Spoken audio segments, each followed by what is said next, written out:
This is WZRD Chicago 88.3 FM. And we have with us at WZRD Kao Ra Zen, a spoken artist so well known in Chicago and so prolific in bringing people together, spoken artists and other artists as well. Welcome, Kao, to WZRD. Hey, thank you for having me. Oh, thank you. Thank you. Well, first of all, Kao, tell us how you started with spoken word. Um, well, First of all, good morning and happy New Morning. Year. Happy New Year. Yeah. Um, Spoken word. I started off performing, the younger age, maybe performing in talent shows, and I would write songs and poems. Uh, I think I became more of a rapper initially, and that kind of began to encompass being a spoken word artist as well. Mhm. Well, were you self-taught or did you imitate artists? How did you begin? Um, yeah, I guess I was self-taught as a writer and spoken word artist, poet. Hmm. Um, uh, I started off, there would be a lot of music in the house, Mm-hmm. a lot of music, a lot of books. So, as far as who I would imitate, um, I mean, early on, I was big into Michael Jackson, like a lot of people were. And Hmm. so in talent shows, I would kind of do like some kind of Michael Jackson centric performances. Um, I not very well that I recall. I don't plan on doing any more imitations of Michael Jackson now, but I attempted when I was young. And I would just write songs and write poems, and I would perform them at home, record myself on a tape recorder. It was just something I did like personally. Hmm. And then later, I started maybe to get opportunities to perform in public, maybe a different kind of art exhibitions or performance showcases and things. So I just started getting involved in those scenes and trying to get myself heard. Hmm. When you started out, oftentimes at school there would be open mics and whatnot. Did you become involved in any of those, or did you hone any of your skills at those kind of venues? Um, as far as like open mics, I think the first open mics I really started going to like in the mid 90s in Wicker Park, there was a weekly open mic called Lit X. Mm. And it was held at this bookstore called Another Level, which was kind of on the corner of North and Milwaukee and Damon, all right there. Mm. And I would go there. I was around 20 years old, and I would go there and see other poets and performers. And that's when I think I started regularly performing, like in public, like at bookstores and things like that. And occasional, like kind of music showcases. I think there were some um, music showcases I performed in, like during my high school years. But it was like, yeah, maybe around 20 when I started really getting out there. How did you find your voice? Because uh, you have a very unique voice, but it had to develop over the years. So can you shed a little light about how you found your voice? Uh, as far as my voice, Mhm. unique sound, you mean like the actual sound of it or the Yeah, no, the actual the ideas that you express, the poetry is beautiful, and then like the Gettysburg what's the whole title? What does the Gettysburg Address mean oh, to you? But that that took years to evolve, I think, and So how did your voice in spoken word evolve?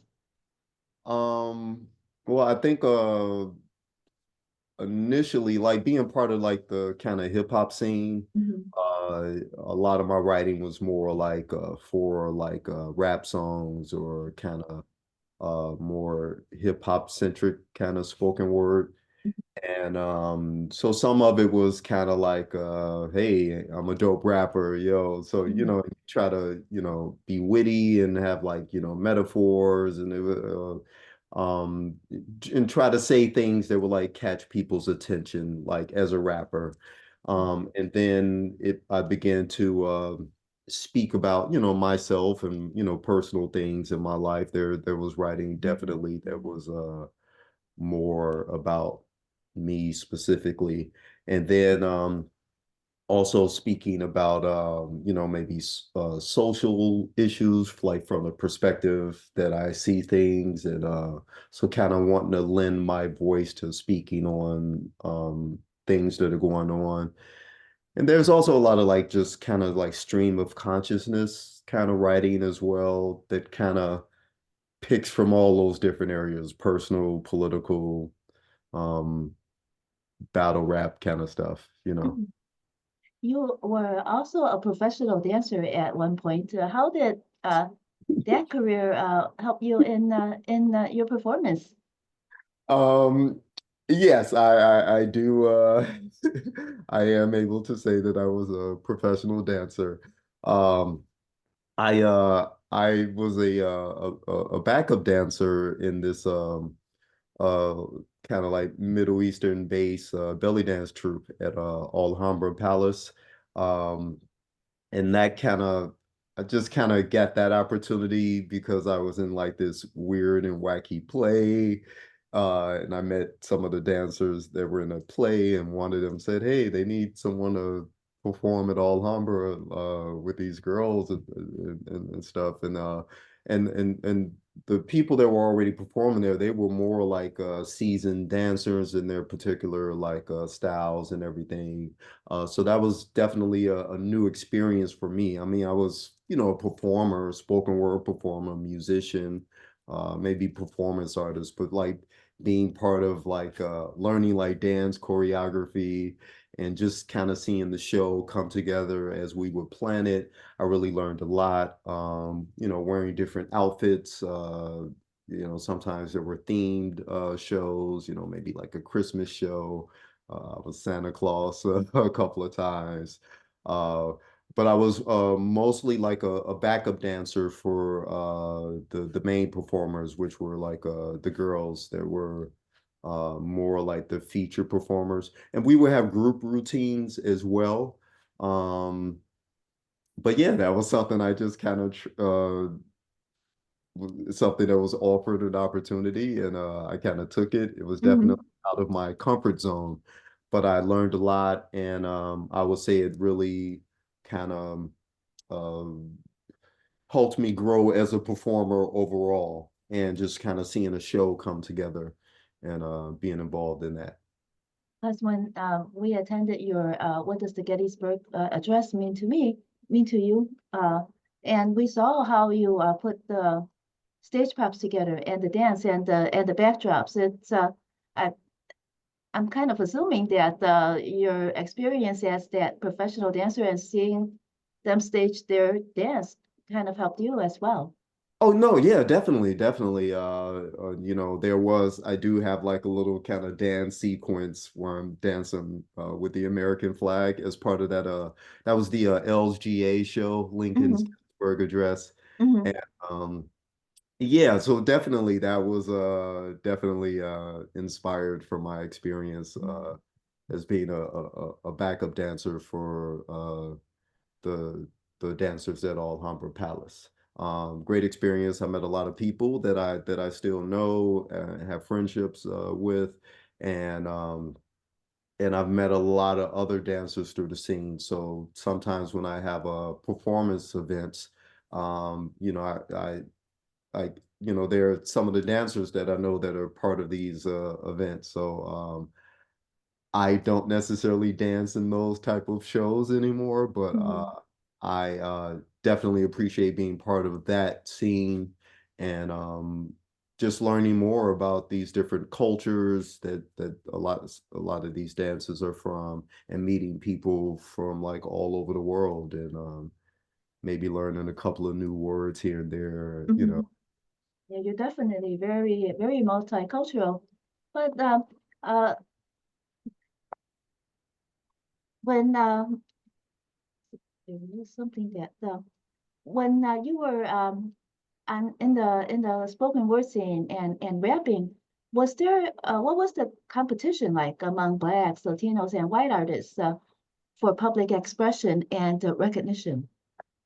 Um, well, definitely like there was a period where I was a part of kind of the battle rap scene. Hmm. And so that was people like, yeah, specifically trying to get recognition and attention from battling like other rappers within the Chicago scene.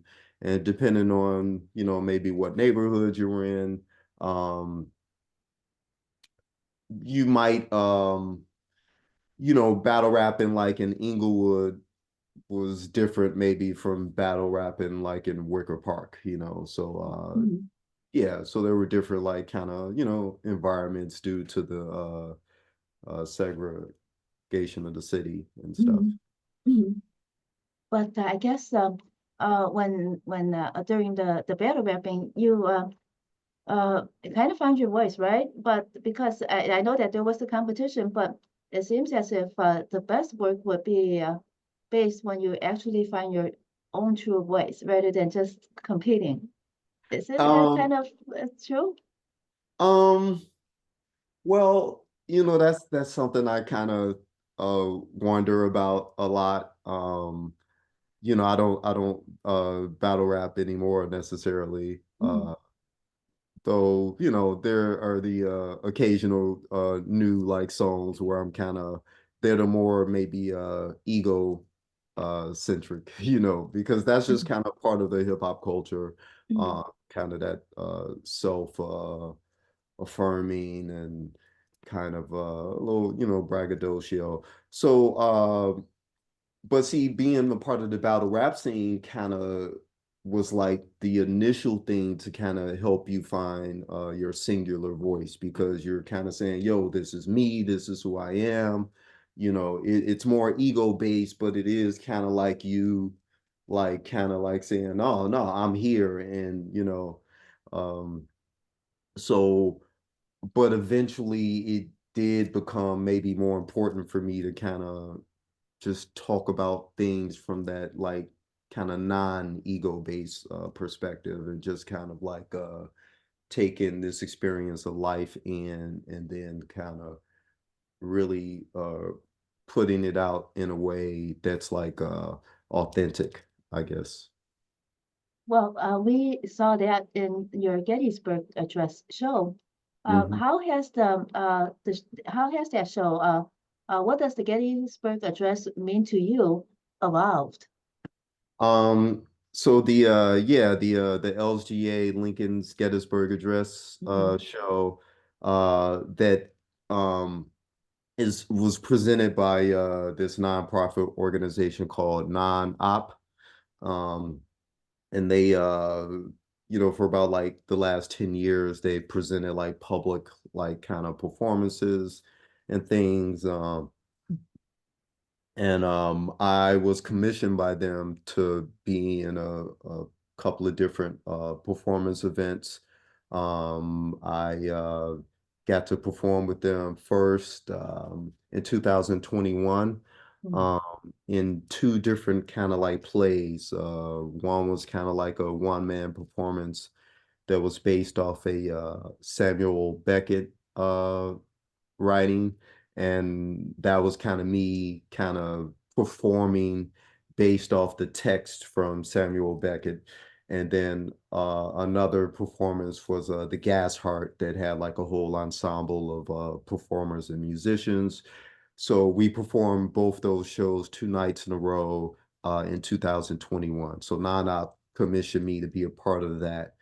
And then they also offer me to be able to participate in the LGA show, the Lincoln's Gettysburg Address show, where they commission other Black artists to present like kind of multimedia performances that were based on Lincoln's Gettysburg Address.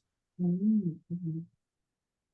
When you first heard of the Gettysburg Address, what did you think?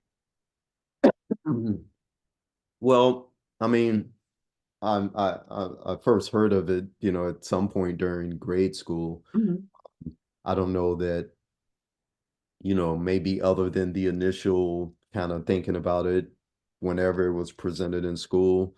I don't think it's something that really like lingered with me, in my younger years. I mean, there was a general, I reflected on, government and, all that kind of stuff, but mhm, I don't think I paid too much attention to the Lincoln's Gettysburg Address, when I initially kind of learned about it. I mean, there was the part that kind of sticks out that you kind of remember like 4 score and 7 years ago, so I would always kind of think about just that, how it started. But so when I was offered the opportunity to perform as part of the LGA Lincoln's Gettysburg Address show, yeah. So then I read it like a bunch of times, or really thought about it, and you know, I mean, I've definitely thought about Lincoln and what was going on during that time and the Civil War and everything. So yeah, just reflecting on that more and uh yeah, being able to present like my spoken word, multimedia, the set pieces, that the mannequins that you saw in the mhm, show, those were designed by Penelope Thrasher, Penny Thrasher. mhm, She's a visual artist and performer and kind of like a set designer.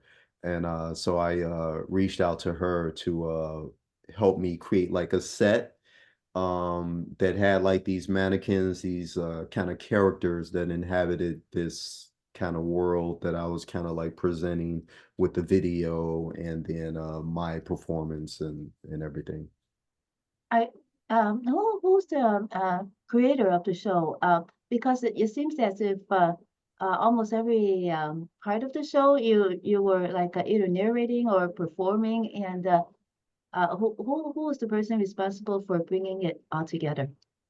That was a non-opera, and the executive director slash artistic director is Christoph Pricing, Uh-huh. and we had conversations about how the show would come together. Mm, So I read like the Gettysburg Address kind of at the start of the show, mhm, and I also read a kind of revised Gettysburg Address by this poet named Cameron Locke that non-op had commissioned in a previous presentation of the LGA show. So it's something they had mhm, done a couple of times, mhm, and it's actually based off a 1967 performance piece by this composer named Salvatore Martirano, who was also I think a professor at the University of Illinois in Urbana-Champaign.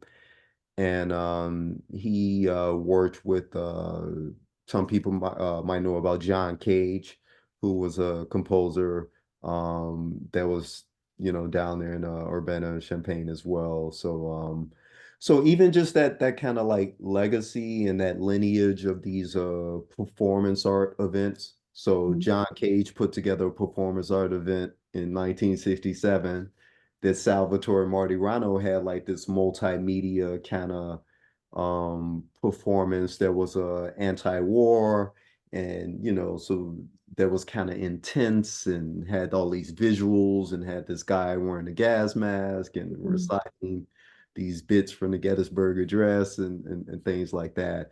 And in our LGA show, Willie Prince Rock Round, he actually did like a recreation of Salvatore Martirano's original performance. So Willie Prince Rock Round kind of took on that role, and he presented that work. And that was in March, this past March Mhm. 2023. We performed in Bloomington, Urbana, Champaign, and then we wrapped up in Chicago at Elastic Arts.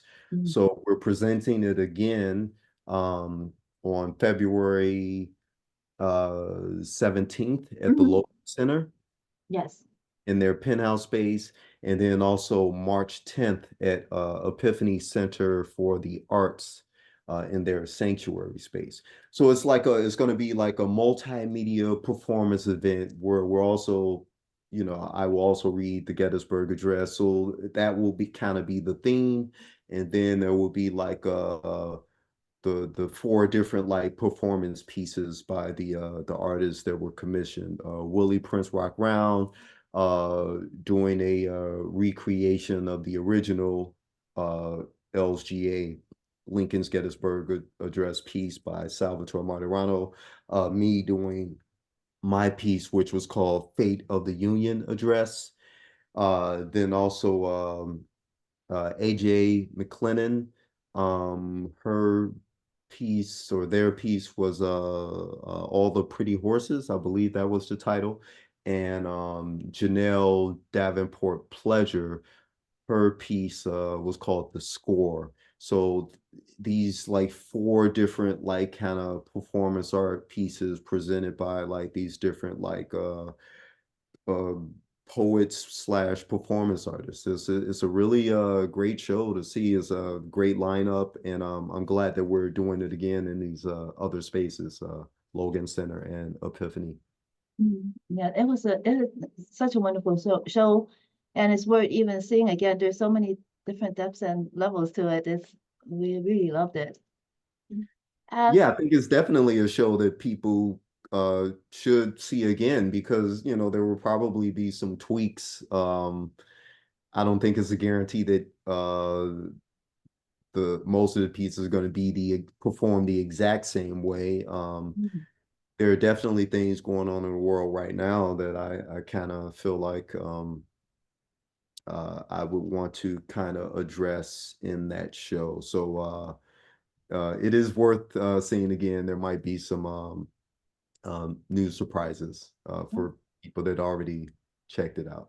Wow, that's excellent. Uh, that's what we like to see because you never know what to expect. And do Right. you is it that when you do such changes, do you rehearse the changes, or sometimes the artists get inspired and they're allowed to improvise a little bit during the show? Um, yeah, I would say for that particular show, I think there's room for improvisation. Mhm. I think most of us are pretty much when we did it this past March, I think it was we all had it pretty scripted out what we wanted to do. And Willie Prince Rock Round, him doing the recreation of the original LSGA, so he was following a more strict script because Mhm. he kind of they were trying to present that as close as they could to the original work. So they Mhm. had the original. We had we were able to use the video and audio that Salvatore Martirano actually used for his Mhm. 1967 work. So we uh, all of the artists were able to kind of like use some of that if they wanted to. Um, and so, but Willie Prince Rock Round, he's doing it with the actual video that was created for Salvatore Martirano's piece and the audio and the same script. So that's amazing to see in itself. And that kind of lineage of these kind of I guess protest performance pieces.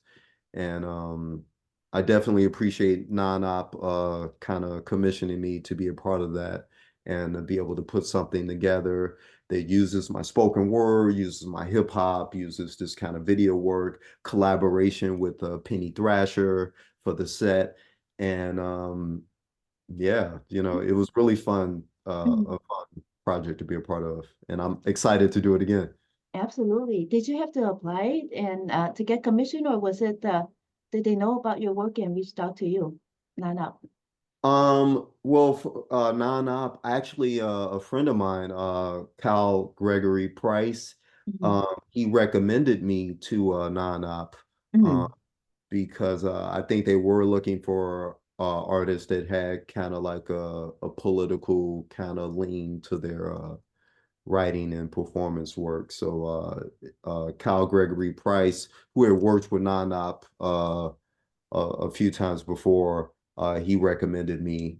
He's a friend that I've met on the performance art scene. And Mm-hmm. we're both board directors for Non-Op now. So we kind of joined the board, and so it's kind of I get to learn a lot just kind of being a part of this nonprofit or organization that does like these community kind of presentations. Yeah, so it's a great experience to have as a performer and kind of being on the board. Wow. There is another performance coming up, a performance happening. That's the name of it. That's happening on Friday, February 16, 2024. Is this also connected to NANAP? Oh, no, no, that's not connected to non-op. That is so a performance happening. Yes, that is the title, and this is the second one we're doing. So it's also kind of a performance happening too, or APH2. Mm, And that's going to be at Alma Arts and Interiors at 3636 South Iron Street in the Bridgeport neighborhood. And so yeah, that's going to be like a performance art kind of like showcase. So there are going to be like some hip hop acts. There are going to be like dancers and performers, and a really great event to check out to see like a, a diverse group of performers in this great space, Alma Arts and Interiors. So that's kind of that's through my relationship with Kimberly Oliver, who runs Alma Arts with Gosha, her partner Gosha. And then Kimberly Oliver also has Oliver Gallery. mm, And I got to present some events at her spaces this past summer as part of a symposium that I was a part of with the with Marianna Buchwald of International Art Adventures and mm, International Art Group Chicago, who I've been working with for the past 10 years, mm, uh, putting together events, exhibitions, and performance showcases. So we had like a symposium that had all kinds of different events. We had artists from Germany come over. I got to host and curate a film event, and that was outside of Oliver Gallery. There was kind of professional setup with a screen and everything. My friend Thessalonius DJ'd for the event, and we showed different like short films and like music videos by me and like my friends and other people. So that was part of that symposium. And the first of performance happening event was part of that symposium, and that was at Alma Arts and Interiors, and that also had like dancers and poets and performers and just a wide range of acts of people that are very um, prolific on the Chicago scene as far as like the dance scene or the hip hop scene. Um, so the first performance happening event had Pugs Adams perform there. He's a very well-known hip hop artist and visual artist and fashion designer mm, in Chicago. And there was also the Il Warud Il Beledi belly dance troupe. I may be mispronouncing that, but they performed as part of that event. My sister, Tony Chanel Fulton, she read some poems. And it was just a great event, and Alma Arts is a great space. So I really had a lot of fun putting that show together. The Chicago Mask Ensemble was a part of that event. That's Marianna Buchwald kind of heads that, and Mhm. there were other artists that she works with as part of that project. So it was a great event. So we're doing the second performance happening event um, on February 16th, Mhm. uh, 2024, and that's kind of coinciding with the third Fridays, like the Art Open Studio kind of event that happens every third Friday in Bridgeport. Mm. And so every third Friday, uh, there are different groups, or is it always something that you're a part of every third Friday? Oh, well, no, it's not something I'm a part of every third Friday. A Mhm. Got performance it. happening that we're doing on February 16th. That's just like kind of like a one-off event that I'm Mhm. doing there. Oh, got it. Mhm. The first performance happening event was a success, and Mhm. had a really good turnout, so they wanted to do it again. Got it. Mhm. Mhm. Excellent. Yes, and I'm sure they'll have you back again because uh, we saw how at some of your other events you try to be very diverse and include a lot of different acts so that uh, the audience could see the diversity, the the beauty in cultural diversity. Definitely. I love it because like I'm kind of a part of these different scenes. I'm part of like the performance art scene, and that's kind of like there's definitely overlap, but there's the performance art scene, but there's also like the hip hop scene, and then there's kind of like the spoken word scene and the dance scene. So I'm kind of like a part of all of these kind of like disparate uh I guess subcultures in the creative community in Chicago. And so I really appreciate being able to present like an event that has like all these different kinds of performers with people that are from like maybe different parts of the country or different parts of the world, or they're presenting kind of like dances from that are based like on the other side of the world, or based on, or just that has a really profound like kind of historical lineage. And then also like the hip hop kind of like scene, and hip hop's kind of celebrating its 50th year.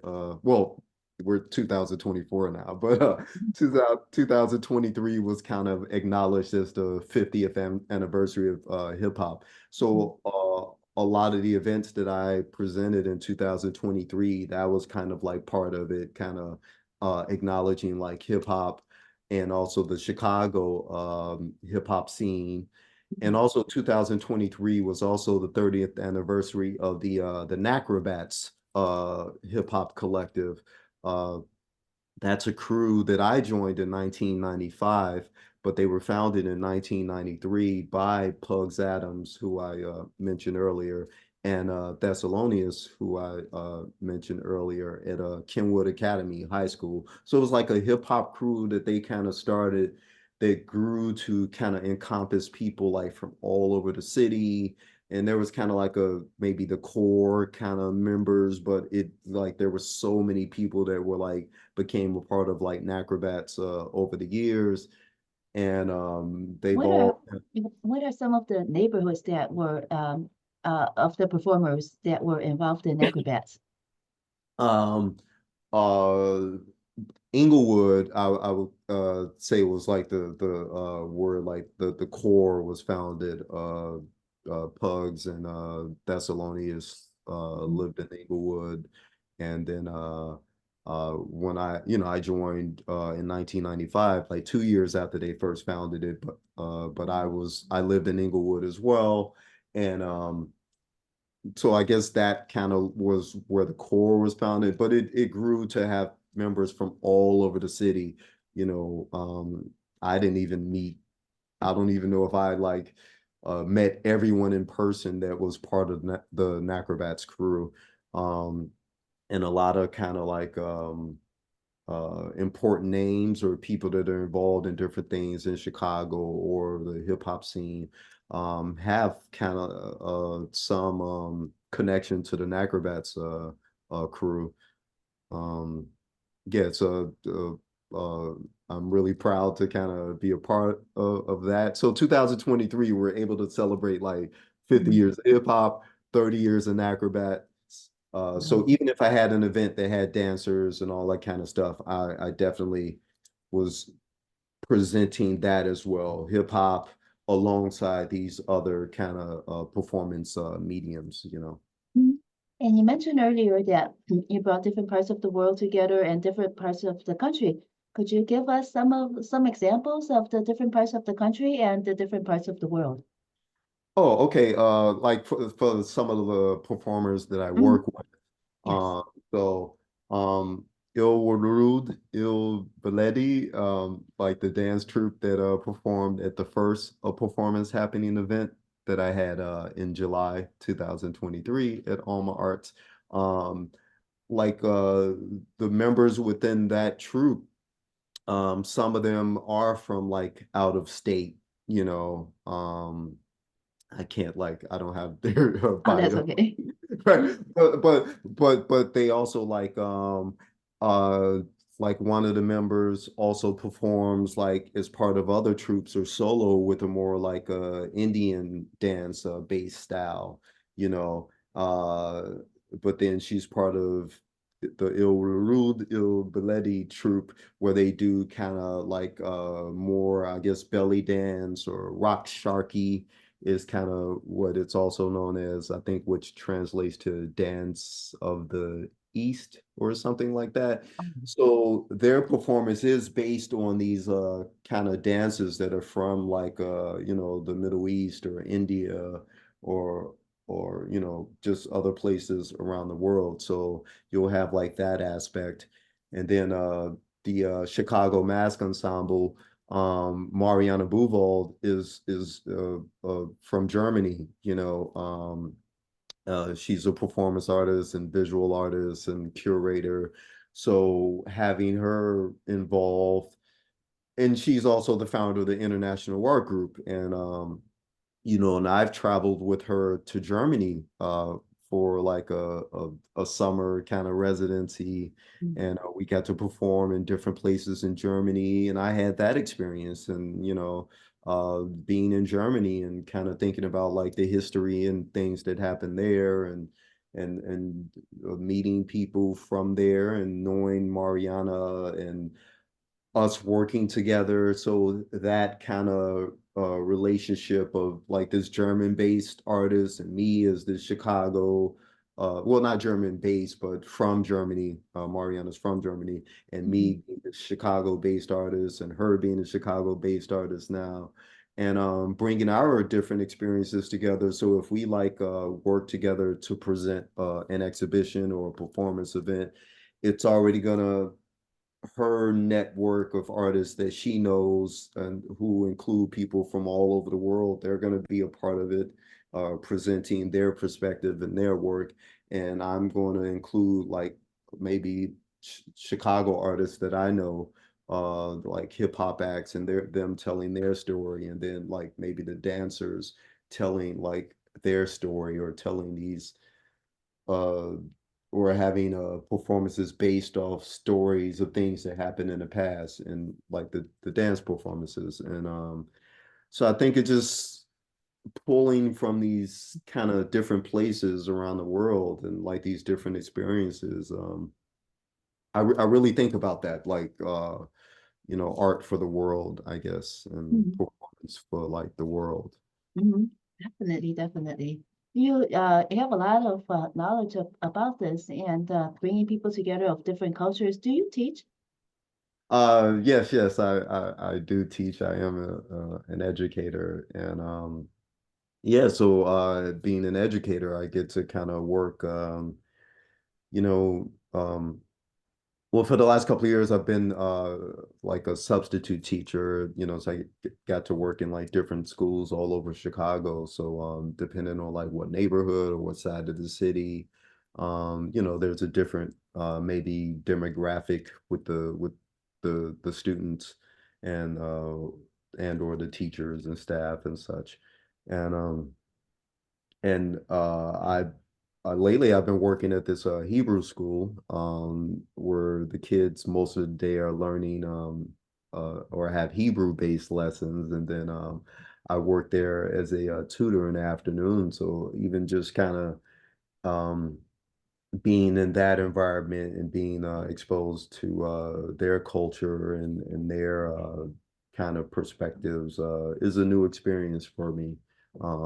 Yeah, so I kind of learned a lot, and um, yeah, so even even being an educator, taking the experiences I have and that kind of being part of the perspective as I you know teach students or work with these students, and yeah.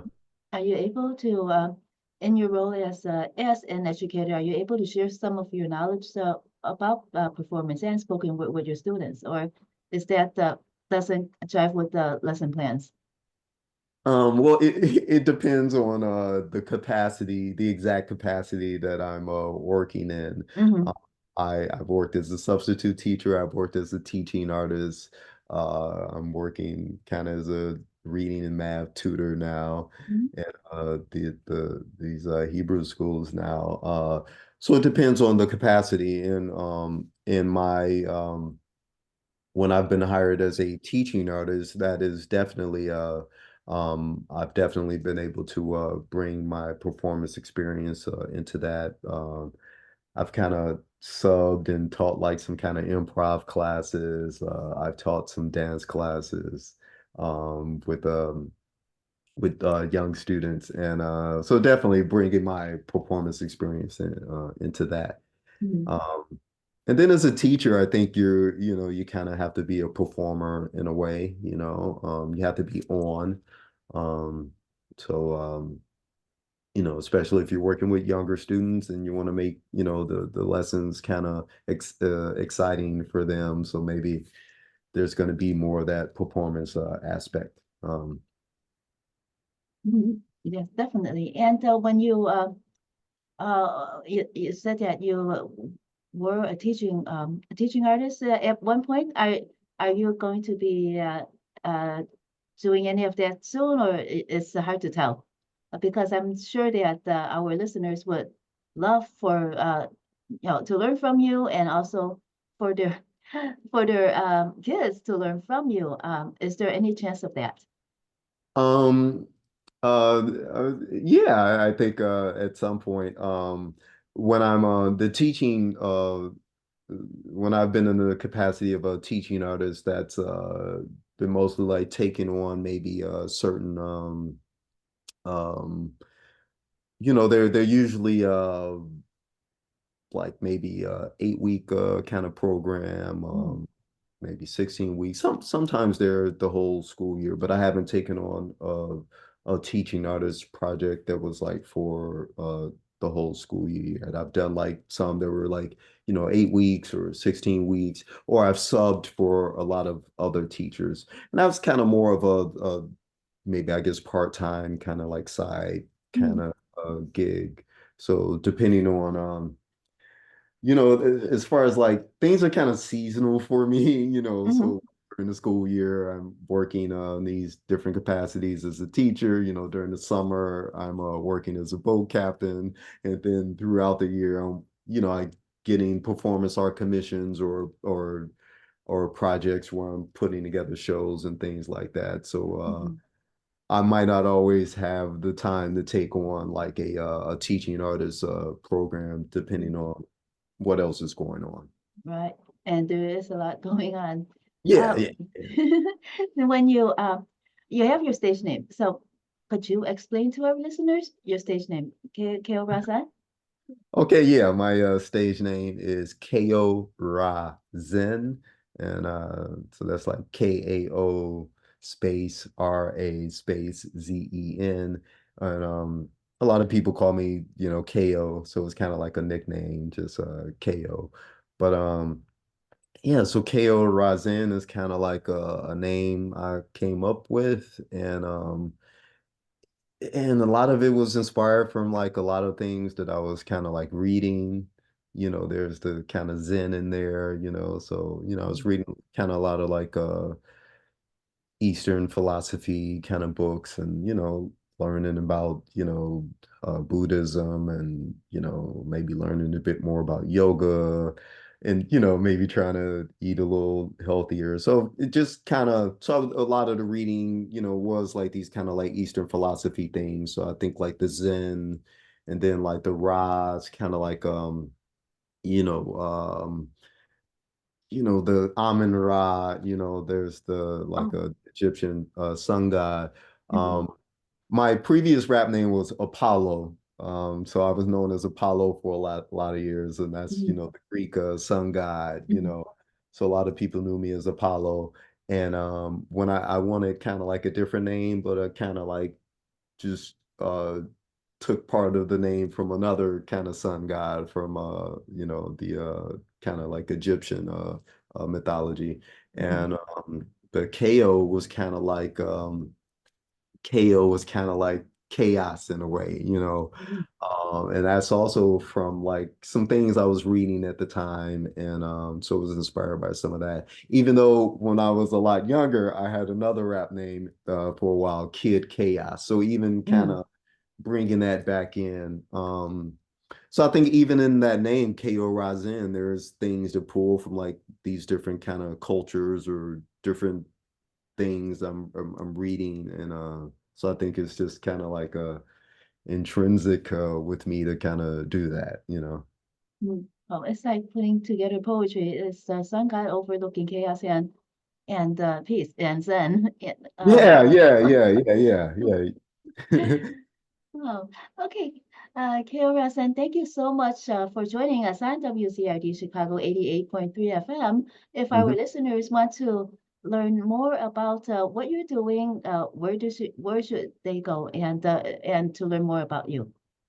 Okay, so I get to plug, I guess, my where I'm Yes. at online. They could visit my website, www.kaorazen.com, kaorazen.com, or at kaorazen on Instagram, um, Carol Razin on Facebook, YouTube.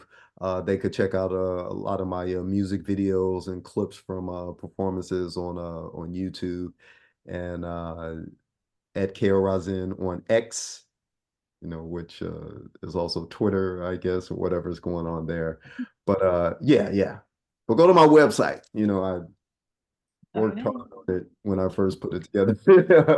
Oh, you did it by yourself? You didn't have help? You were able to learn doing it then, the website. Um, yeah, yeah, yeah. I mean, Oh, good for I you. like the layout of it. I don't think it's like too complex in its Mm-hmm. uh, layout, but I had a lot of fun putting it together, and yeah, I was inspired by like, a website that a friend had put together, and they used a certain platform, so I used that same platform, and it was very user friendly as far as putting stuff together and laying it out. So yeah, definitely uh my website well, the current version uh I guess premiered or whatever in 2021, I think March. So yeah, I'm definitely proud of having that website and being able to kind of having a central place where people kind of can go to learn about me. There's a bio that talks about a lot of things I've been involved in, photos from a lot of different things I've been a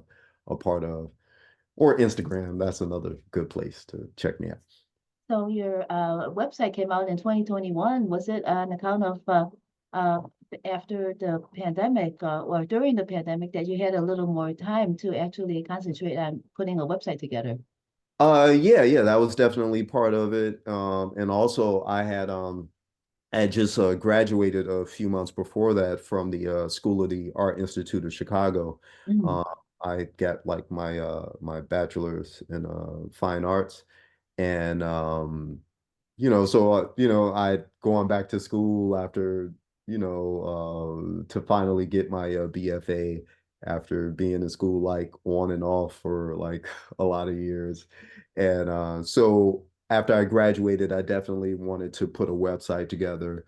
Um, just having that experience of going to school and maybe having some classes where you're thinking about that, how to kind of professionally, I guess, or more professionally kind of present like yourself online. Uh, Mm. so yeah, so put the website project was definitely something that was I wanted to do like after I graduated. Did you have some classes at the Art Institute that taught you about web design as well? Um, Not at the Art Institute. I mean they did we were able to get like the some of the softwares through the school that allowed us to do like some graphic design or video editing or audio editing and things. So I had access to like those softwares. And at Columbia years ago, I had taken some classes at Columbia College, and that's when I kind of first had real hands-on as far as like doing video editing or graphic design, a little bit of that. Mm. And so it was something I kind of dabbled in on and off over the years. And other classes I took at other places, or um, I used to learn kind of like the HTML, like when we first got a computer and access to the internet. So I put together like these kind of HTML pages, but that was Mm. kind of like in the late 90s and stuff like that. So it was something I always kind of like dabbled in, as far as putting like websites together or, you know. Yep. Well, that all of that is so helpful for you to bring out your message and your art. So we're very lucky to have you, Kao Ra Zen, spoken word artist, and so much more. Thank you so much for joining us on WZRD Chicago 88.3 FM today, and we'll see you again in the future. Yeah, thank you so much for having me. Happy New Year. Happy New Year. Yeah, peace. Peace.